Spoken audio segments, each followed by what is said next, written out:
you start playing with other people's money, you have to be right as often as you possibly can, and know how to mitigate risk. And that's maybe a whole other conversation. But we've really had to sharpen our pencils or sharpen our tools to dial it in, because we can't be wrong.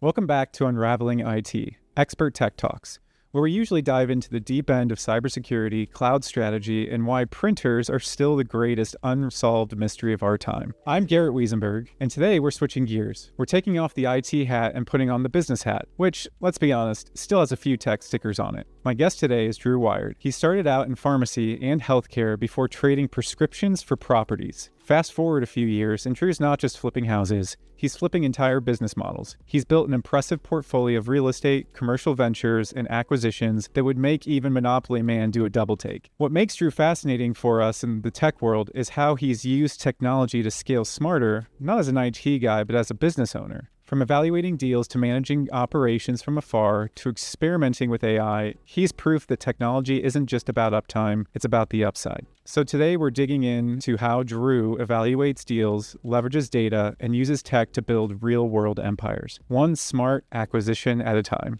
So Drew, welcome. Can you just give us a little bit of your backstory and maybe tell us a little bit about how you went from pharmacy to maybe owning some residential properties to ultimately ending up where you're at today, which is more commercial real estate and business acquisitions? Yeah, for sure. So like you said, pharmacist by trade. I did that, graduated from Purdue in 2005 and did that for probably 15, 17 years, something like that. But about halfway through that, just started buying one rental at a time right here in our hometown of Fort Wayne. Yeah. And it really wasn't to try to get rich or to quit my job or anything like that. It was more like, I'm the sole breadwinner, right? Yeah. So mom's at home, so just some security blanket money and things like that. But it just grew and grew and grew to the point where I could leave pharmacy. So I did, and really kind of doubled down on the real estate side of things. Yeah. Have acquired a couple of businesses, have enjoyed some elements and aspects of that. In the last year, though, we really refocused on commercial real estate and kind of scaling up to that next level. And that's gone very, very well. It's been really gratifying. Like warehousing type facilities? Primarily industrial real estate. Most of those tend to be warehouses, but sometimes factories and manufacturing and stuff inside. And you had made it pretty high in the pharmacy world, all things considered, right? You were like a director of pharmacy, if I recall, or something? Yeah, that's right. I went into leadership right away. I did a residency, which most pharmacists don't. I got my MBA at night, which most pharmacists don't. But I knew that leadership was where I wanted to be. So I kind of jumped to it pretty quick. You kind of enjoy being your own boss and setting your own schedule. Yeah, being bossy, I guess. Yeah, I think for me, it was really more about trying to set myself apart. And, when the robots come for our jobs eventually, like I wanted to have a skill set that was different than all the other pharmacists. Yeah. So that's the driver. Wow. So you mentioned commercial real estate and even acquiring some businesses. With the businesses specifically, is there a reason you decided to acquire rather than start from scratch? Is that just kind of your overall portfolio idea, or? Yeah, no, it is very intentional. Startups are hard, and a lot of times they don't work. That doesn't mean acquiring a mature business is any easier, but what it does mean is you're coming into a book of business that's generally established, at least on some level. Yeah. And given just the demographics of country and baby boomers and so many people having a business that they need to exit, but not having a plan for, I think there's a staggering amount of opportunity for those of us who are interested in such a thing. And so having been in leadership for a long time, but really wanting to have the ability to make my own decisions and set my own vision and goals for a team and all that was kind of the driver. Okay. Well, let's maybe go back a few years, 5-10 years ago when you were doing more residential real estate type transactions, long-term rentals, things like that. Sure. What did the process typically look like for you when you were evaluating, which properties to buy? Were you just, perusing the MLS and hoping you came across something, or? Yeah, back in the day, originally we would buy off of the MLS. There were actually deals that could be found there. Yeah. As time went on, that certainly went away, and now it's almost impossible to buy a house, period. This is true. So it's definitely been an evolution as market cycles can continue to change and inflation has changed and all of that. But it did very much start with on-market properties and then really leaned into off-market. And when it came to, running your numbers and trying to evaluate, is this a good deal for me? Was that just Excel? Was that, paper, pencil? What did that kind of look like? I tend to be pretty analytical. I like my spreadsheets and all of that. Yep. So it was definitely, by the time we formally put that offer in, yes, it's gone through the spreadsheet. It's, hyper analyzed. You get good at it though, and it's enough of a volume game that you quickly, you can kind of glance at it and see numbers from a high level. And if it looks good, then you push forward. And so cursory review, napkin math, but it's going through the spreadsheet before you transact. And how has that changed today with obviously the introduction of AI and other, SaaS-based applications and things, that are available to you? Yeah, honestly, it's kind of changed wildly. You learn kind of through the school of hard knocks that, when you're playing real estate, you don't want to play feel estate, right? People get in their feelings, right? They love that building. That's a great, Yeah, so it's, when you play at a higher level with the commercial real estate stuff, there is no margin for error because these are $1 million buildings, not $100,000 buildings, right? And so the underwriting just needs to be more sophisticated. The tenants are more sophisticated or complex, maybe is a better way to put it. So as time goes on, you have more advanced spreadsheets, you have different tools, you learn different ways to underwrite deals. My partner, who is a walking abacus, and he's brilliant. He was super, super brilliant. He and I kind of said, and we've, dialed in the right tools, but he really has an affinity for taking Excel and kind of melding it with AI to build some really, really powerful tools. And if you were to look at it, you would just see a spreadsheet. What we see is the hours that we built, allowing us to put a couple of inputs in and get an output that helps us make decisions on a much faster volume-based level than we ever could have before. Interesting. And it's interesting that you say feel estate, because I imagine that with residential real estate, that's far more common even than in business real estate or commercial real estate. I'm sure you still have some of that, but I just sold my home recently and I was very attached to it. I'm sure that was a pain to work with. So emotional, isn't it? Yeah, because it's your baby, Yeah, I think when it's your home, it's a whole different thing, right? It's okay to play feel estate on that front. But when you go to invest, you need to know your criteria, and it's just very easy to get romantic about buildings and houses and all that. And I've been guilty as well. You look at a project and it's going to be a great flip, and you can do the tile shower here, and you can do, the porch out back and all. But if it doesn't underwrite to a proper ROI, then it's all for naught.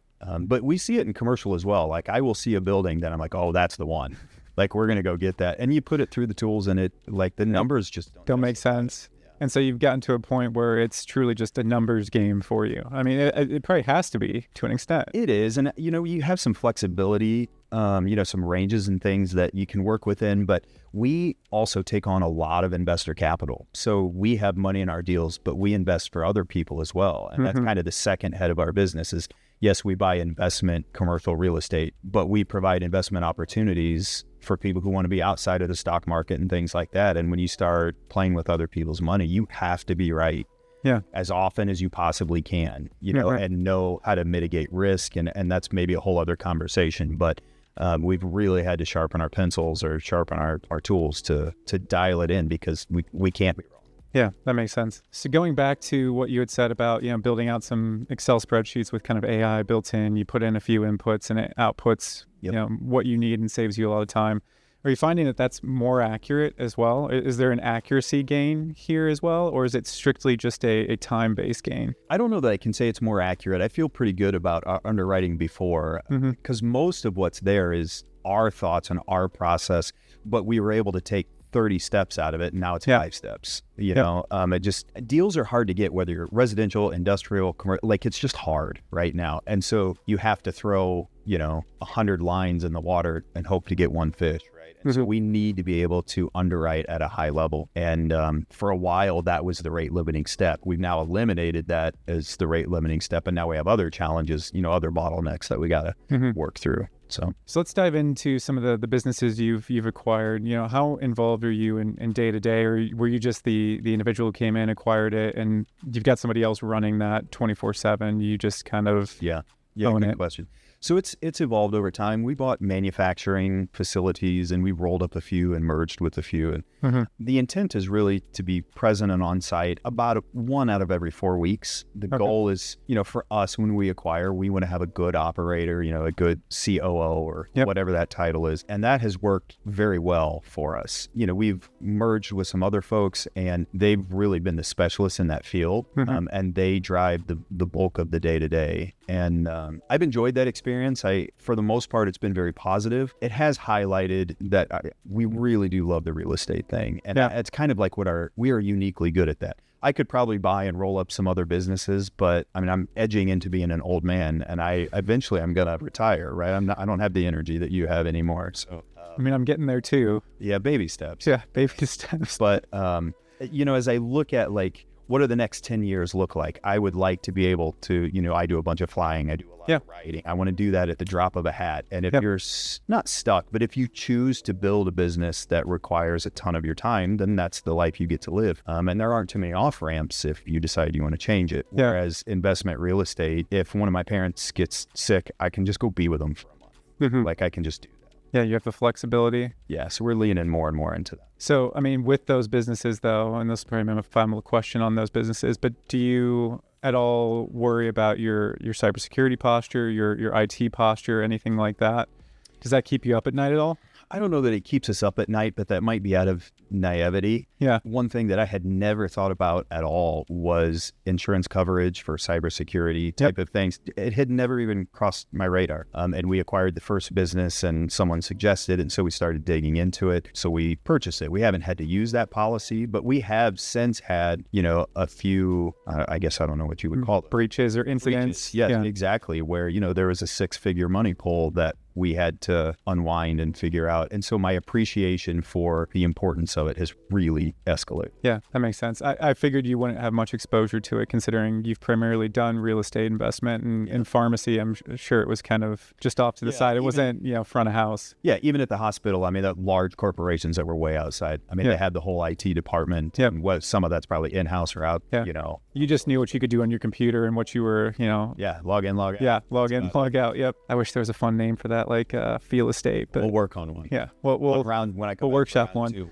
But speaking of flying, just for our viewership, do you want to define that a little bit? Because I don't think people will quite understand what Betty the Butt Fan is. No, it strikes people a little odd. So I fly a paramotor, and for those who don't know, if we lived in the mountains, we would just go paragliding. You don't need a fan, you don't need a motor, but here we don't have mountains, right? So if you want to get airborne, you have to strap on a fan, and so Betty the Butt Fan is my butt fan, and there are actually 3 Bettys. People don't know that. Really? Yeah, in the garage, there's 3 Bettys. And I know you have the 2-seater, right? I did for a while. I sold it because, I gave a ride to everyone that I wanted to give a ride, but then it was everybody else who wanted one, and I have to take time to do it. And they think I'm generous with my time.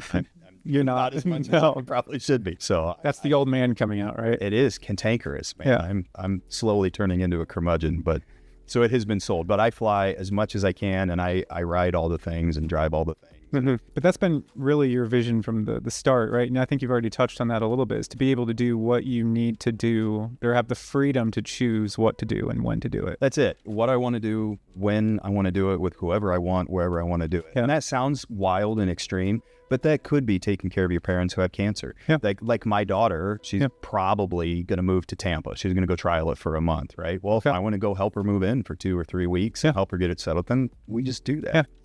And if it's working 80-hour weeks, well, that's your choice, right? And you're the one choosing, hey, I'm going to go work 80-hour weeks. Well, and I can take it with me too, right? I tend to work really hard. It's not that I just want to skate, but this week I will hustle like mad. Next week I'll dial it back because I want to do something fun. I want to have that flexibility and just be able to adjust with the seasons of life. It'll be a number of years before grandkids come, but I'm sure that'll bring a whole different season of what I want flexibility and work life to look like. Yeah. Well, and you have, obviously, even though you don't necessarily run your standard business, so to speak, where you've got employees, they come in, sit down, you don't necessarily do that. But I'm sure you take IT and cybersecurity somewhat seriously with your personal information, like your work information, because I'm sure that you've got quite a few financial numbers and confidential documents. What are you doing, today to secure those? Yeah, we do really have to think about it.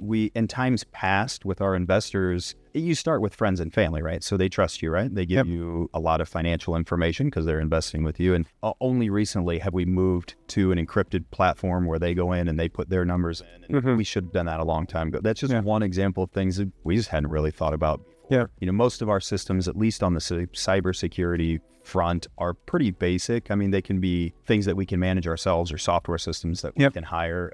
But as we grow and more people want to invest with us and we buy larger assets, we are going to have to start filing with the SEC and all those regulations and things that come with it and the software systems that come along with that. You know, we'll have to do some study and figure out like what's the next level of sophistication on the IT side that matches the sophistication of what we're doing on the real estate side.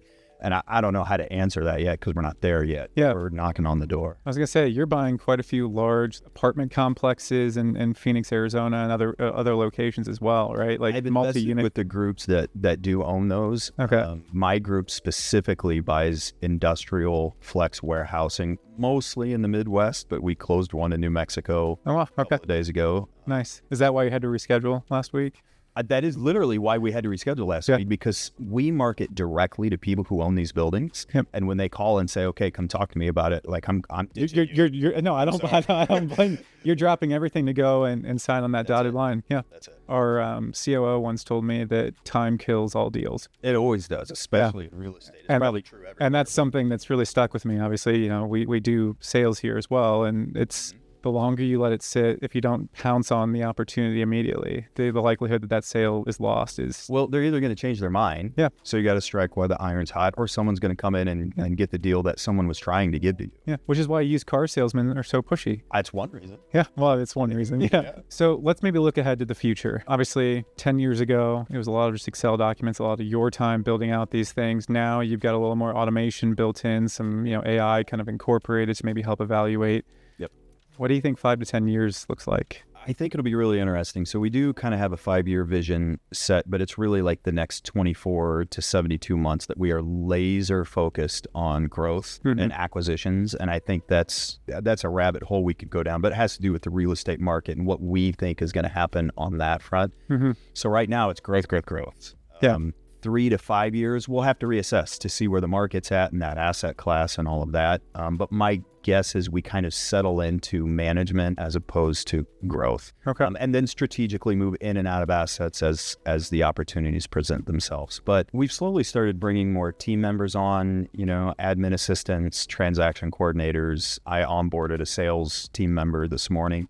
A lot of those things, I think, AI will help us to automate, but when you're running a skeleton crew, you still probably need one person who's accountable for getting that process done. Now, maybe I only need that person 10 hours a week instead of 30. And so I see the potential for that, but I would think probably a team of 5 or 6 people is what we see. And I don't know that answers the question, but I don't think it'll be wildly different. I mean, it does. And I'm kind of viewing it as well from the perspective of having recently just bought and sold a home, myself personally. I used a lot of ChatGPT to run, market analysis or do different things for me based on what it could find on Zillow, Redfin, Realtor.com, whatever. And I was just curious if, you would expect to see some of that as well, but maybe on a more larger scale through the MLS, like AI built into that to give investors what they need. Well, AI is going to be built into everything because they have to sell it and you get more Absolutely. money. If you just put the star and the AI next to it or something, right? And we use Gemini pretty heavily because we live in the Googleverse, like Google Phone, Google Watch, Google everything. I'm sorry. I know, for better or for worse, but I'm old and cantankerous, so I'm not changing at this point. But I do think that there are things that I just can't really even think of. So, for example, one of the tools that we've implemented is we've started leaning on Instantly AI, which does a lot of different things, but we market directly to sellers, right? And if we were cold emailing from Google, you're going to get marked as spam and it's flagged and all that. Instantly does a really nice job of kind of mixing that up and spreading the times and changing the message and all. It's phenomenal. Right. And so that's an example of a software that didn't exist, 12 to 24 months ago that,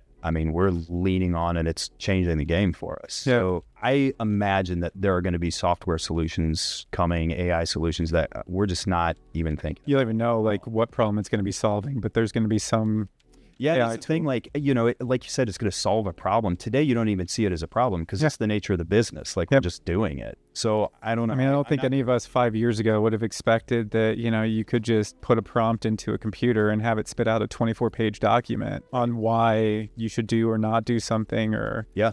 you know. Well, and we use it a lot for legal review, and not that it is the lawyer, but like, we've got some legal stuff going on, and you get some documents, we run it through and say, hey, what does Michigan think about this? What does Indiana think about this? And then you can take that back to the lawyer and they say, yeah, that's a good idea, or no, that's nonsense. But it I don't know, it just gives you, it's just such a powerful thought partner. And that's really where I'm trying to lean into it as much as anything, is to, like I talk to it, like when I'm on my walks and stuff, like we just banter back and forth to help create. It gives you a space to air out your thoughts and have somebody else evaluate them or provide feedback on them, I think. Help me think of things that I hadn't thought of. Yeah, like, what am I missing in this thought process? What could I be doing differently? How could I frame this differently? Yep, for sure. Yeah, I've used it for legal documents as well, and it's great because it'll just summarize it. Because, I mean, you've read through legal documents. It can be awful. Yeah. And sometimes it says things that you don't know what it's even saying. Yeah, legalese is not easy to interpret. No, not at all. So you see it as more of an enabler rather than a replacer,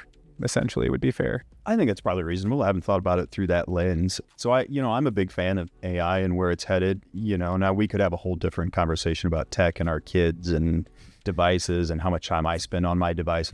Probably a conversation that should be had at some point by someone. I wish we would have had it 10 or 15 years ago. If when people ask me, how do you raise good kids and all that, fortunately their mother had a lot to do with it, but I would go back and change all of that stuff. Parameters and expectations for the house and standards for how we live and how we integrate tech. And as a tech guy who really loves it, I would have next to none of it until my kids are 16, 17, 18. Yeah. But that's a whole different soapbox. I mean, I'm kind of right there as well. I mean, I've got a 5-year-old at home, and I'm at the point where I don't want him to have a cell phone. I don't want him to ever have a computer in his room or a TV in his room. And it's shared devices, it's in central locations, and it's only used very sparingly for whatever you may need. But unfortunately, the world today, I mean, it's going more technical, right? So, I mean, good or bad, schools are e-learning. Yeah, and I mean, these are all good things. I mean, I'm not against the tech. I'm just against our shortened attention span, the addiction to dopamine, the fact that no one goes out and does anything. I see our teens and our young people struggling to interact, and it's a conversation that should be had. Oh, I completely agree. Well, kind of segueing directly from you hate IT, what's the one piece of technology you can't live without today? The problem is I love IT. So knowing that I need to distance myself from it from time to time just for my own mental health is a struggle, because I do love it. Hit me with the question again. What's the one piece of technology you couldn't live without? Good Lord. I don't even know. Spotify, probably. I've been Spotify Premium for 15 years. For music or for podcasts or both? Yes. Okay. I didn't realize that Spotify Premium, you get like audiobooks like that I was paying for on Audible, which is just nonsense. Yeah. Tech, I couldn't live without. Man, I don't know. It's either my CRM for lead generation or it's going to be just spreadsheets, because our work is just so analytical. I just don't know how we would do it without it. Now, how we use them today is wildly different than we did even 2 years ago. And I'm sure it'll be wildly different in the future, but I don't know. That's probably my answer. Okay. That's a fair answer. Yeah. It's definitely not a wrong answer. Sure. Well, I really appreciate you being here today, Drew. I do ask kind of one parting question of everybody that kind of comes through, and it's typically, what piece of advice would you have for someone who may want to get into real estate investing, or someone who, may not be familiar with that world as a whole? What would you say to them today to maybe encourage them to look into it? Yeah. Just to jump in, or how did they get involved? Yeah, it's for some people it's a discouraging space because they think they can't do it now, or it's harder now, or Drew, you got in when it was easy. I hustled like a maniac back in the day, and you can absolutely get into it today. Yep. I would say, it's like with anything, you've got to study, you've got to learn, but I think you learn a lot from people. So find people who are doing it. And the one thing I would leave you with is, do not take real estate investment advice from people who do not invest in real estate. Because everyone will tell you why you shouldn't, and they don't own jack. Yeah. So talk to people who have done it, who have made money, who've lost money, and who are in the trenches. That's who you're going to learn from, and tune everybody else out. Yeah, that's great advice. Thank you again for coming in today. Appreciate you dressing up for the occasion as well. As always. And we'll catch you again sometime in another episode. For sure. Thank you so much. Yep, you bet. That was Drew Wiard, a perfect example of how business leaders are using technology not for the sake of it, but to create real leverage. What I really loved about Drew's story is that he's not buried in the tech. He's focused on the results. So whether it's evaluating acquisitions, modernizing operations, or even just experimenting with AI, he's using technology to scale without chaos. And that's really the takeaway for anyone in IT. Technology is not the finish line. It's the multiplier. The goal isn't more tools, it's more impact. It's about creating smarter businesses, faster decisions, and outcomes that actually matter. Because at the end of the day, technology is only as powerful as the strategy guiding it. I'm Garrett Wiesenberg, and this has been Unraveling IT, Expert Tech Talks. Thanks for listening.